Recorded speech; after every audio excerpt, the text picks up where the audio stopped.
Happy Sunday, sports industry enthusiasts. Welcome to the How To Sports Show. I'm your host, Austin Scott, and this Sunday is very, very special.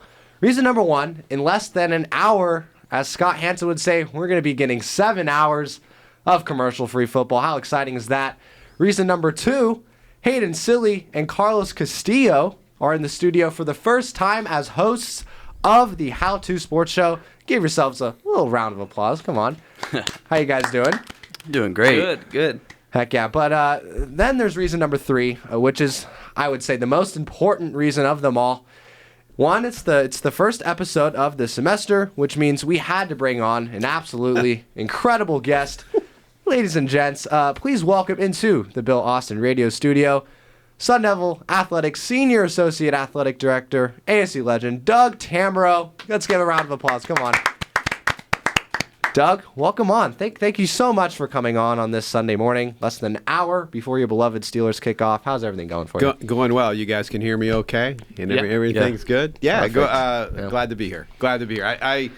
There's a certain joy in visiting the Cronkite School for anything because there's so much good that has come out of here. And it might not even be this building, but even before this building, there's so many good student media that are now doing great things in the work world. And it's a real joy. And it's fun to see energy and student media so devoted to getting better and doing things like this. So it's my pleasure. Awesome, yeah. So just so you guys know, Steelers kick off at 10. Doug's a big Steelers fan, so he has requested that we get off the air by 9:45, which I am completely okay with as well. So just for a little update. So this is how it's going to go. We'll spend about 10 to 15 minutes. We're just going to kind of go over your background and kind of how you got into the sports industry and kind of how you got to where you are now. Sure. We'll start off. I asked every guest these same two questions. What was the moment that you fell in love with sports as a kid, whether that was a game or a moment growing up? When did it click? Like, sports is my jam. So I was fortunate enough to grow up in the 1970s in a small town north of Pittsburgh. And, when you were in the 70s in Pittsburgh, you watched the team win 4 Super Bowls in 6 years. And I know this is hard for the younger generation to understand, but I watched the Pittsburgh Pirates win a World Series. We are family. It's hard to comprehend. Yeah, so the Steelers and Pirates won Super Bowl and World Series within a few months of each other. And, I was about 10 years old at that time, 9 years old. And I would read the sports page all the time. And that's kind of where I got my love is just, I kid, I say I bleed black and gold. But that's kind of the way I was, growing up. My dad, he's had the same 4 guys come over and watch Steeler games every Sunday morning since I was little. It'll be the same guys, today. They'll be sitting at the house watching the game. And that's kind of where I got started. And then I was able to play high school basketball at a decently competitive level. And because of that, learned some work ethic and had a fantastic high school coach. And then grew up just around sports in a small town. And that's kind of how I figured I wanted to work in sports. Wow. Shoot, you just answered the next question. I'll try and rephrase it. So, you grew up in a city, Ellwood City, Pennsylvania. A little population, a little over 7,000. That's correct. Small town. You went to college at Baldwin Wallace College? Baldwin Wallace College. It took a little digging, but I found that. Yeah. I guess just if you want to go a little more in depth. Yeah. Was there a moment it clicked for you where you were like, okay, I want to work in sports. This is actually a thing I can do? Right. Well, it's growing up, there was no social media or things like that to do to learn. I mean, now we have high school kids working for their school paper and, school websites and all that. So I kind of knew about this business, sports information, from a guy named Rich Herman, who was the Clarion, Clarion's the college back there where I'm from. He was their SID. He ended up going in the Hall of Fame in Cosida.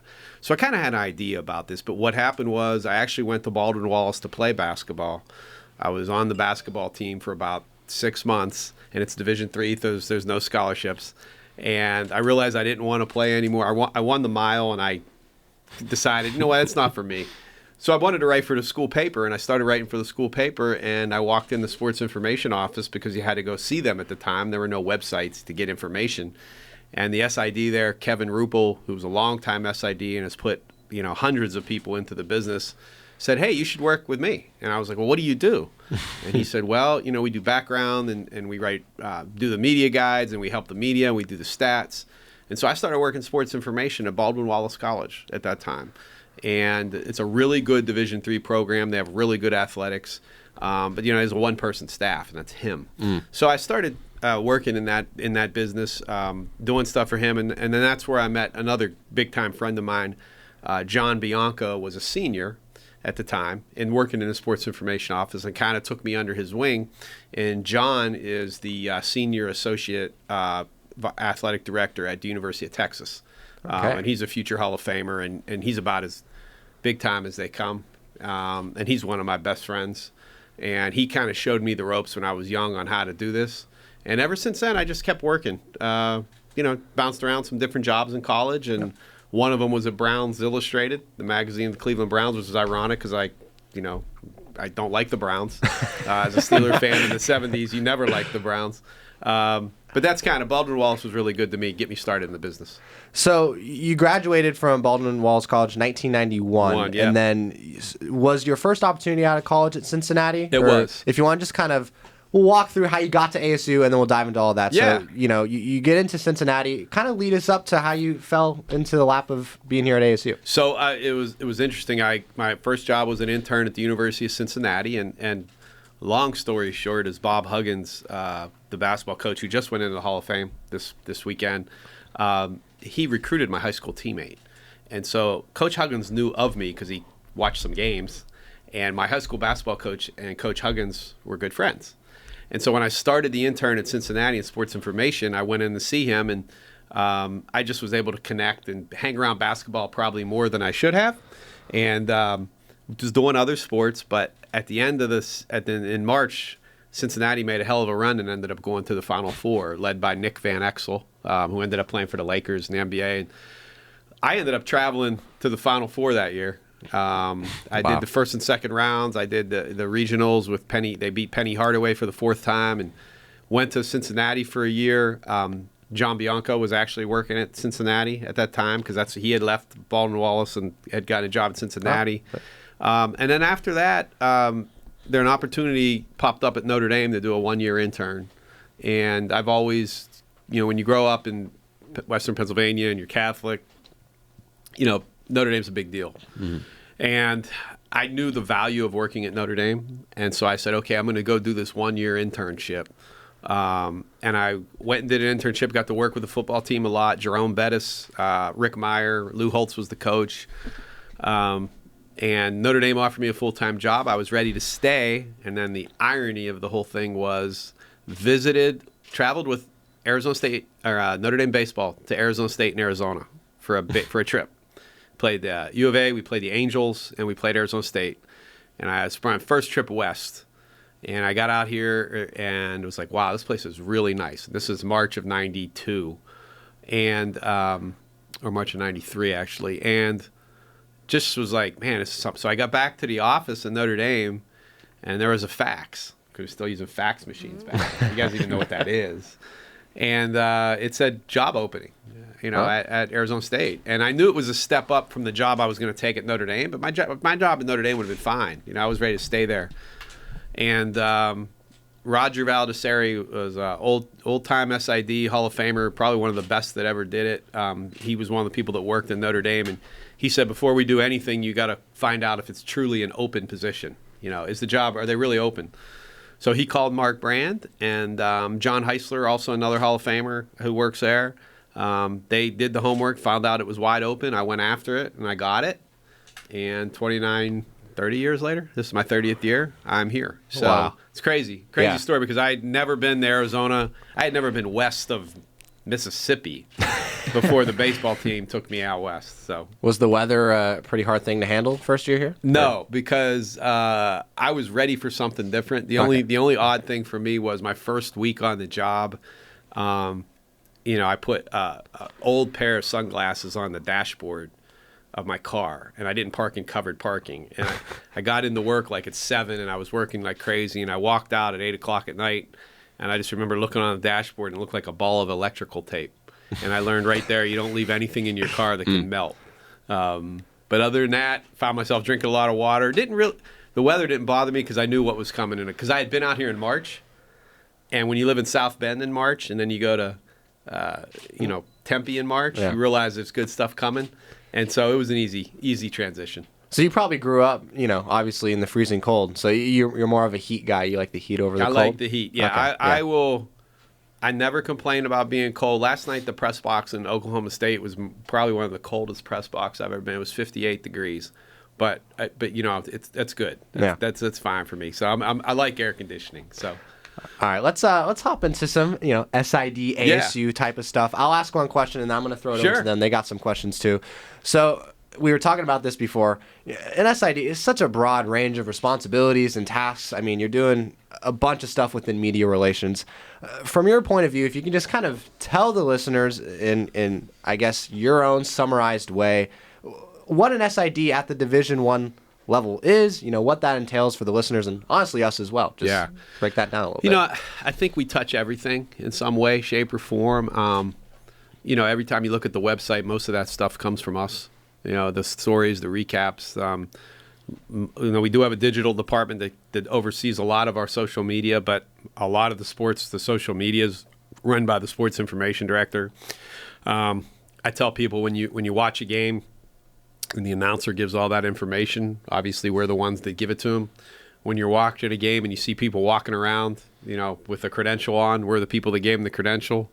The basics, when you watch a press conference and you see that backdrop set up behind them, we're the people that set up the backdrop. We prepare the coaches on what to say, help them a little bit. And it's just evolved, and there's so much more. Just a month ago, the football roster, Jeremy Hawks in our office, who does an unbelievable job, football and baseball, he went in and updated the football roster with all the open doors links for all the players because you can get NILs you get them through open doors. We never had to do that 2 years ago, right? So there's all these things that are popping up now that you do. But then it's like managing, a golf tournament. I mean, I go out to Thunderbird Collegiate every year, and we do the tee times, and we do the labels on the scorecard, and we post the scores, and we do a recap, and that's something that people don't see. But you're in charge of the golf tournament. The last 2 years, and then this year we have the NCAA golf championships, and Connor Smith and I in our office run those for the NCAA. They send the one person in, but we kind of do all the media stuff for that. So there's a lot of oversight. We rely on students a lot for help, and they get a fantastic experience. And, that's probably one of the things I'm proudest of is, our former student and former staff list is just littered with good people doing good things, not just in sports. Working social media for, City of Queen Creek or the mayor of San Francisco. And it's kind of, you look at our list and you go, damn, there's a lot of really good people doing a lot of good things. Yeah, and I'm pretty close with a lot of the media relation interns. Zach Wargo, Olivia Dow, they're all fantastic. And I also noticed the social media links are now on the players' profiles, like their Twitters and Instagram. I thought that was really cool. Yeah, that's here. I mean, it's funny. Like 10 years ago, you used to preach to the student athletes what not to do, right? And here's what you don't do. And I think, I don't think you have to tell them anymore, what not to do. And so they know. Yeah. You give them the little warning and stuff, but they know the value of keeping a clean social media, portrait. But again, we have 700 student athletes, and they're all 18 to 23 years old, and they're going to do things that you do when you're 18 to 23. So you just try to help them out as much as possible. Yeah. All right, let's throw it over to Hayden and Carlos. Whichever one of you wants to go first. Let's toss a question over. Yeah, I'll go first right now. Pat Tillman, a staple in the ASU community. How has he impacted/influenced you in other ways? Well, I think the one thing that people forget about Pat was, he wasn't, he was ASU before he was USA. I think that's something that a lot of, we see him as the national hero and the international hero. And on this day, it gets brought up what he meant. But I think the one thing people forget about Pat was, we were an average football team his first 2 years. He didn't come here and we were in the Rose Bowl right away. He took pride in helping build a program. He was a great teammate. In '96, when we went 11-0, he loved to do interviews because he was talking about other people. Well, people forget when he came back in '97 for his senior year, he was Pac-10 Defensive Player of the Year. He was the main player, and he still did the interviews, but they were about him, so he wasn't as open to doing them. He liked talking about Jake Plummer and Keith Poole and Derek Rogers. But I think the other thing to understand is the impact that this guy has made on so many people across the world. And it doesn't have to be people that are changing the world. It could be people that are changing themselves. When we're at the run every year and 28,000 people cross the finish line of all shapes, sizes, backgrounds, it's pretty overwhelming to think all those people are motivated by Pat Tillman. And a lot of people are there because they want to lose 20 pounds or because they're overcoming something. We've had blind racers. We've had, people in wheelchairs get up and walk across the finish line. Families. You see a lot of kids now in the 15-year-old range that are running in the race named Tillman. And, Tillman's not a name like Joe. When they're named Tillman, you know who they were named after. And so, it's safe to say he's our most famous alum, and that's pretty damn cool. The university's done an unbelievable job of honoring him. I mean, people talk about athletics, but, we have a Pat Tillman Veterans Center. And because of that, so many things have branched out. You got a middle school just opened up in Phoenix, Pat Tillman Middle School. The bridge connecting Nevada and Arizona is a Pat Tillman Memorial Bridge. The NFL, the way they've jumped and helped out with the Tillman Foundation, it's all been done tastefully. It's been done really well by a lot of people who care, and because of that, it's coming up on 19 years now, and which I can't believe. It's unbelievable.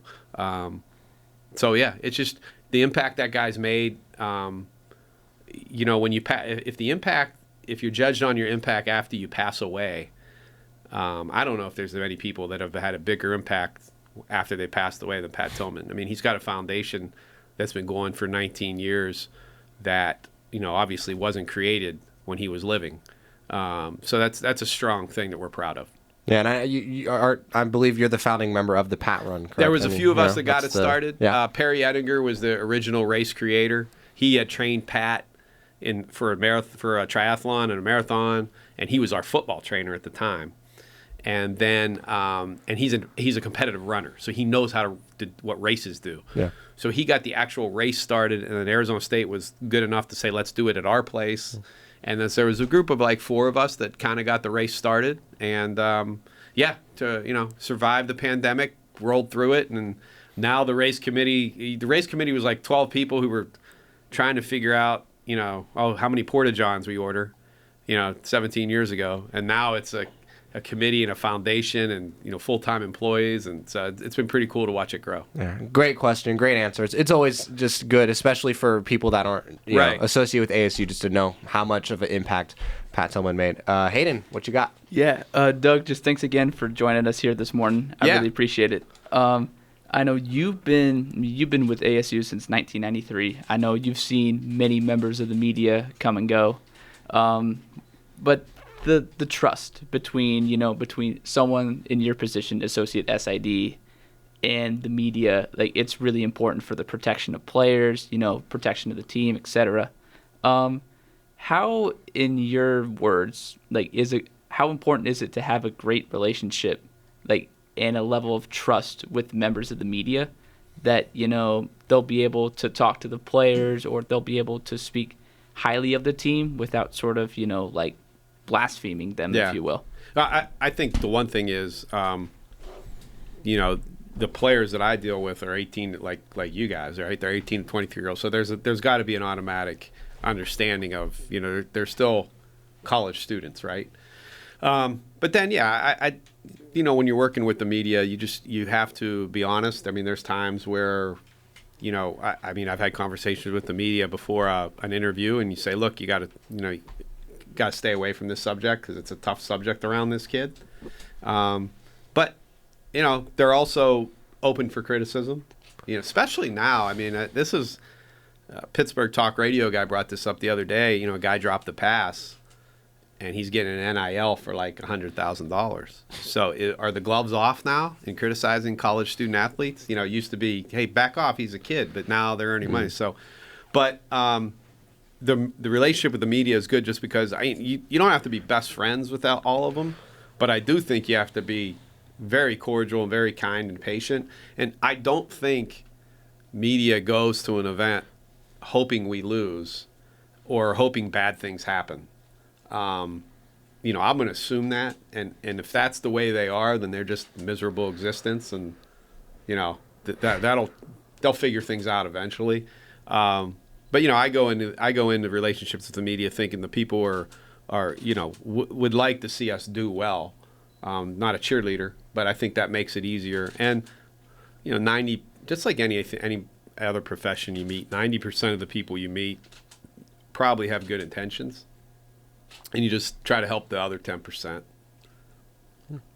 I kind of want to stick on the topic of media, so I'm glad Hayden kind of brought that up. So, I mean, you've seen thousands of media people across your 30-plus years kind of in this industry, different ages, backgrounds, whatever that may be.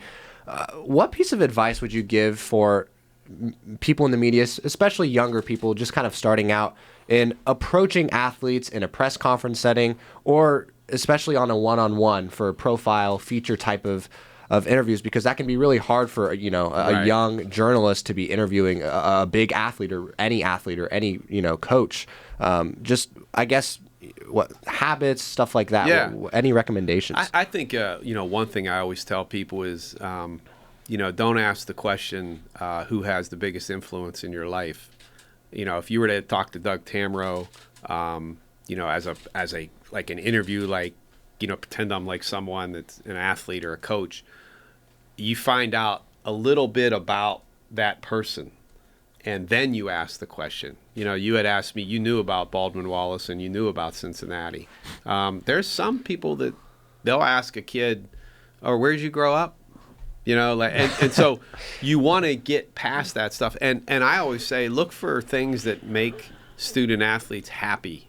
Like dig a little bit about a coach. And, if you were to interview Bobby Hurley, I think one of the first things you can talk to Bobby Hurley about is the relationship with his son who's on the team. Like, you might not even be doing a story about his son, but if you ask that question of Bobby Hurley early, he's probably going to be really happy and talk about his son. And I just think that's the one thing is that, when you're doing a feature, you do some digging. And then the other thing is post-game press conferences. I think it's good to sit and watch a lot of them, not just the ones you're in, and see what kind of questions are being asked. Not all the questions in there are good ones. And I think you can kind of sense, when someone asks a good question. The thing is that each coach's level of answering questions is different, right? Herm Edwards has been doing this. I mean, he did this in New York, right? So his level, but we have other coaches that haven't done it much and might not do it much. So you might have to ask a better question than you would Herm Edwards. Herm Edwards knows what you're looking for, and he'll give you a good answer. We have other coaches that are first-time head coaches that haven't done a lot of interviews. And so, if you're interviewing that coach, your question needs to be better. So I think it's important to understand the subject. So, Herm is one of the best sound bites I've ever heard. It's just so fun listening to him in any press conference. I have another question, but Carlos or Hayden, if you guys got another question, I'll go to you guys first. Yeah, so admired by so many people, like, who was your sports hero early in your career or just in the industry in general? In the industry? So I've been blessed with a few people. John Bianco, who's at Texas right now, is one of my best friends. Is just fantastic. Kevin Ruppel at Baldwin Wallace College. He's a Hall of Famer. He kind of got me started. But at Notre Dame, John Heisler, who's now at Central Florida. John Heisler, was at Notre Dame for 30 years, and he was just unbelievable what he did. But there's also a guy who just passed away last spring, Roger Valdesari. And he was kind of the dean of SIDs. And he kind of showed everybody how to do it and how to treat people. He always treated people well.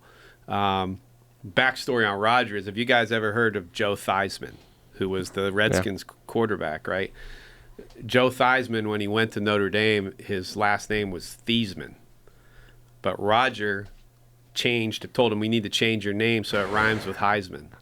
And that's the kind of thinking. Nowadays, this would be a big thing on social media, right? But no one really understands. But that's the way Roger was wired. But Roger did it for 40 years, and he did it at the highest level at Notre Dame. And, I wasn't working directly under him because he was kind of retiring at that point as an older senior athletic director. But the way he took me under his wing, he knew it. He was from Pittsburgh, so he knew I was from Pittsburgh. And when I got there, it'd be pizza every couple weeks. It'd take me out for pizza. We'd talk. We stayed in touch. He actually moved to Arizona to retire, so we would get together for lunch when he was out here. And just the way he kind of took me under his wing and made sure that, I was doing the right things. When I interviewed for this job, I was ready to write a thank you note on my computer because I thought you had to write thank you notes, like type them out. And he came in the office area where I was working, and he said no. And he came back in and gave me an envelope with Notre Dame stationery and a stamp. And he said, you need to write this thank you note and tell him why you want this job.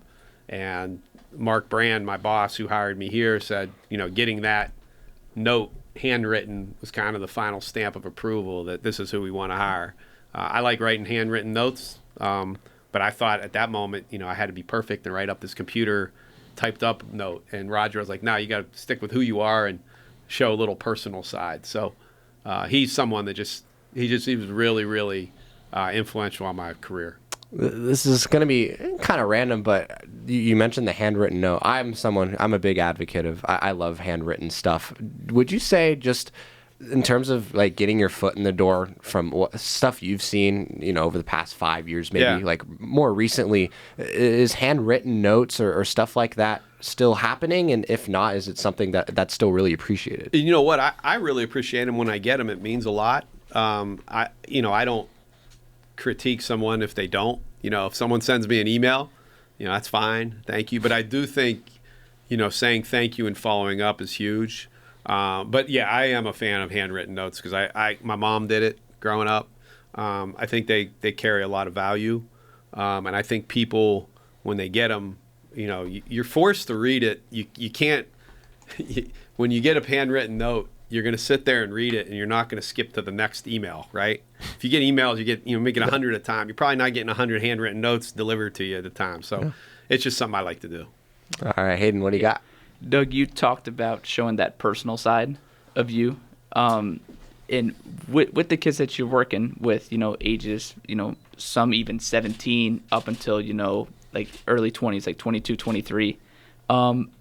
This might sound a little bit cliche, but like, how are you able to sort of relate to those players, given sort of, given that age gap? Yeah, no, it's a really good question. And it's funny because I've learned that kids wear head, have something in their ear at all times now. You used to walk down the hall and be like, hey, what's up? And, fist bump, whatever. And sometimes they don't hear you because they got their AirPod, right? So it's like you kind of adjust. And I think the one thing that I try to do is definitely just always thank them for everything they do.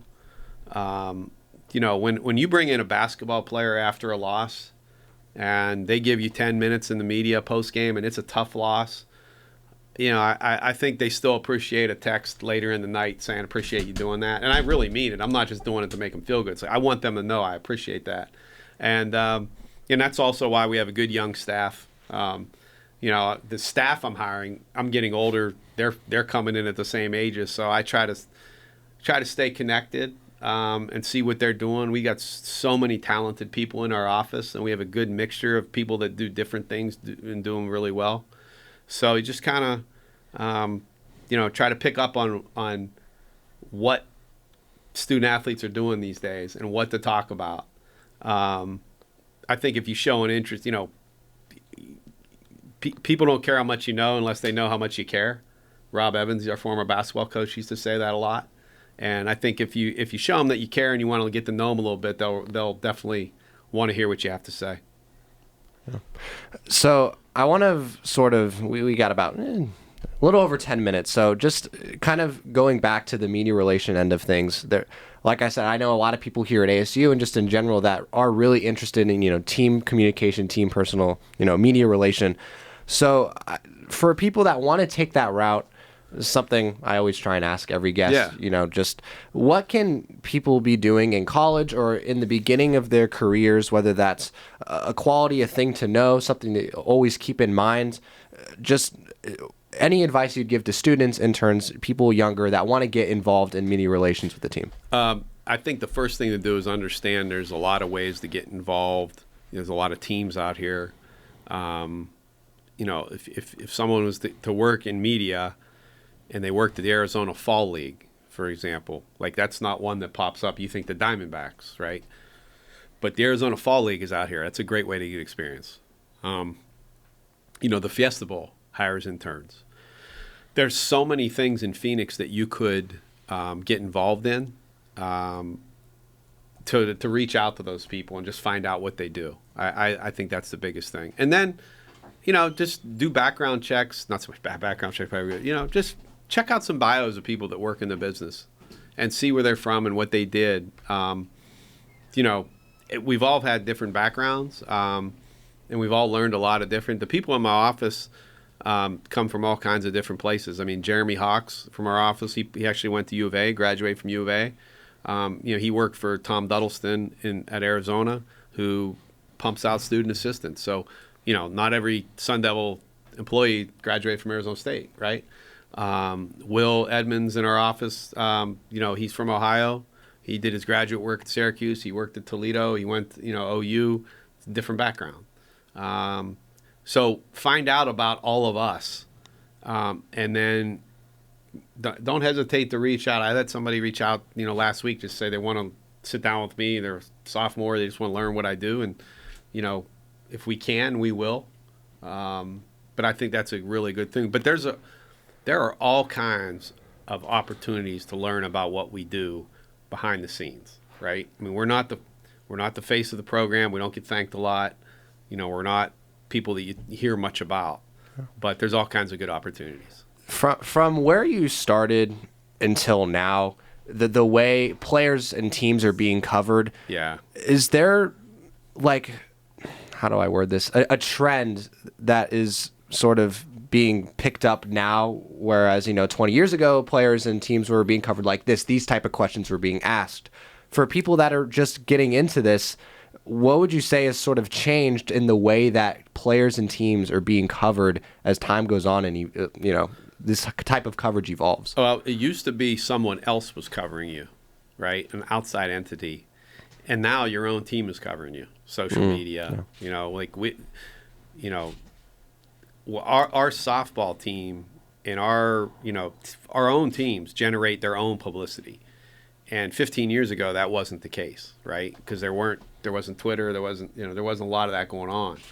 But because of the growth of women's sports and the Pac-12 network, there's so much more attention given to those programs, which can be good or bad. I mean, it's brought more eyeballs on everything, but there's more pressure, right? I mean, you see softball coaches now, making more money and there's more exposure and all that. And that's fantastic, but it also brings more pressure in all those sports. And so those athletes are under pressure to produce. It's people ask for TV video or highlights of an athlete in softball or even women's basketball that competed 15 years ago. Not a lot of those games were on TV. They weren't. There wasn't live streams. There wasn't that stuff. So everything is important now. You can't take a day off. You can't, every golf tournament is, the Masters. Every tennis match is the U.S. Open now for us. And that's good. I have a daughter playing Division II softball, and her games are live streamed, right? Yeah. That wasn't going to be the case 10 years ago in Division II softball. The exposure for women's sports has been fantastic. I think we still got a long way to go, but it's been absolutely awesome. So I think that's the biggest thing in the last 10 years is just the magnitude of how these events are covered. I look at the Ncaa golf championships and what that's become with Golf Channel, men's and women's golf championships. Yeah. I mean, it is a huge deal, right? But I'm old enough to remember when I would get the scores and type them up and post them on our website, and that's how you found out who won. Like, there was no live scoring, there was no Golf Channel, there was no live streaming. That was it. You know, it was, when do you get the scores? Make sure you type them right, because that's what people are going to see. So the exposure of our golf team last year playing in the national championship at Greyhawk, I mean, I had people texting me, talking, oh, that shirt's awesome. That I want that. I want that polo, whatever. That stuff didn't exist 20 years ago. And if you're in college athletics now, you got to be ready to understand that every game is important and there's no days off. Yeah. Hayden, Carlos, anything else we got? I got another question, you guys. This question might be difficult to answer, but I wanted to, I want to ask you, what is your proudest accomplishment in your career? Something worth highlighting. Yeah, there's no question. There's two things: the amount of staff that leave our building that do good things, both student and assistants. The hiring we've done. One of our former assistants of women's basketball SID, and she also did football at our place, left here, I think 2005, and she went to be the basketball SID at the Nevada, and she ended up being senior women's administrator, and now she just got hired. Rhonda Lundine's her name. She just got hired as the assistant commissioner at the Pac-12. So you just kind of sit there and go, damn, that's pretty cool. Jeff Evans was our assistant in baseball SID, and he left here, and he went to the Rangers and the Mariners. He got his dream job with the Mariners, right? A couple years after leaving us. And now he's a Division II SID at Western Washington, and has just completely flipped everything they do. They love him. Like, he's going to be there 30 years, right? They love him. And to see him, become such a great father and husband and get into a rhythm of what he can do so well. He left Major League Baseball, which everybody thinks would be, the ultimate. But he knew that he had to get a better balance in his life, and he got a great job at Western Washington. I think that really makes me proud. What really makes me proud is when I have a former assistant and someone else in the business tells me, this happened with Regina from Stanford the other day. Guy emailed me and said, yeah, I get to work with Regina. God, is she good? Like, she's so friendly, and I just love working with her. And Regina's a director at Stanford now. That makes me feel really good. Like, that we had an impact upon people to know how to treat people well. And then all the Pat Tillman stuff. I mean, when he passed away, I had lunch, or I had dinner with Pat about 2 months before, because I was on a trip to Seattle, and he was stationed there. And he said to me, when I'm out, I'll do whatever I need for Arizona State. I'll do whatever I need. And 2 months later, he died, and it's always been in my head. So when we honor him and we're doing these things, I know some people say, do you overexpose? Is it too much? And no, we got this. I'm good friends with the whole Tillman family, and I'm just really proud with the way Arizona State has done this. I can rest easy, know that Pat Tillman's in good hands. Yeah, we got about 4 more minutes. I'll ask sort of just another sort of general question in terms of, from other guests that I've interviewed, one of the hardest skills to master, it takes years to do, is just you're balancing your life personally, professionally. Obviously, it's basically impossible for someone in their 20s to master that, right. Or to even at your age, you're never going to master it. But softball dad, you have 2 kids, you're always at their tournaments, even if you can't go, you're always finding a way to watch. It seems like, from at least my perspective, that you have found a way to sort of love your career, put hours and nights into this, but also with your family. Just anything you wake up with or you think about in the morning, or just what keeps you in check? You know what? My mom and dad just did a fantastic job of raising me and keeping a view on what's important. And I just think if you try to, be kind and help everybody around you, you're going to be all right. And that should start with your family. My kids have been fantastic. I'm really proud of Ariana. She busted tail, especially during COVID, to get a nice scholarship to continue playing. She didn't have to, but that's what she wanted to do. And I just think, and my wife is a Sundell graduate who likes sports. Might think she's an offensive coordinator at times. She doesn't like when we were in shotgun on the goal line, on the 1 yard line. I mean, she'll let me have it on a text, but She understands the business I'm in requires a lot of hours, but because of the lot of hours and a lot of time we spend, we get a lot of good things because of that. My kids have been around the athletics their whole life. They understand it. I think they see, what work ethic can do. My daughter's somewhat interested in this type of business, and she doesn't have to be explained how hard it is and the hours you put in. She gets it. So that part's been really good. I think I do a good job of trying to balance it and trying to get to places when I need to. Can't see every game. I miss tournaments once in a while, but all dads do. I'm not the only dad that has a busy work schedule and can't get to everything, but I make it my business to try to get it to as much as possible. All right, one last fun question before we wrap it up. ASU basketball, what are you most excited about? Just, I guess, professionally or personally, just for the upcoming season. Well, I think we're finally getting through all the COVID stuff. It's hard for people to fathom what Bobby did leading up to when COVID hit. Okay, we were about to go to a third straight tournament for the first time since the 60s. Like, think about that, right? The 60s. And to walk into that building for those 3 years and see the energy that was in that, I never thought I'd see that. I mean, we were number 3, and we were hosting games as the third-ranked team in the nation. Like, this, Arizona State, it's going to be the underdog, right? In basketball, it is.